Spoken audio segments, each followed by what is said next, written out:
tacabkeeda adduunyo adigoon ku ilaawin aakhiradeeda ku siigin ilaa waa imtixaani aqoontaada dhiso oo bara qowlka ilaahay adigoon u socdaalin gurigaaga dhexdiisa iyo goob kastood ku sugnaato hankaab baa kuugu diyaara online kuugu adeegay aayatiinka qur-aanka iyo axaadiistii rasuulka siradii nebigeen iyo wax kastoodu muraado hankaab waa kuula diyaar haddaba waxaa la ogeysiinayaa bulshada Soomaaliyeed meel kasta oo ay ku sugan yihiin dalka gudihiisa iyo dabadiisaba inuu dugsiga barashada Qur'aanka ee hankaab Qur'aan online u diyaariyay barashada Qur'aanka Kariimka ah sida tafsiirka siradii rasuulka kaleey salaatu wassalaam higaada ducooyinka axaadiista iyo wax kasta oo aad uga baahan tahay barashada cilmiga diinta islaamka haddaba la xiriir telefoonada shaashada kaaga muuqda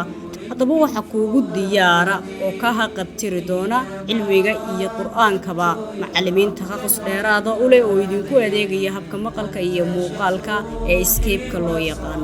la xiriir hana moogaanina dugsiga barashada qur'aanka ee hankaab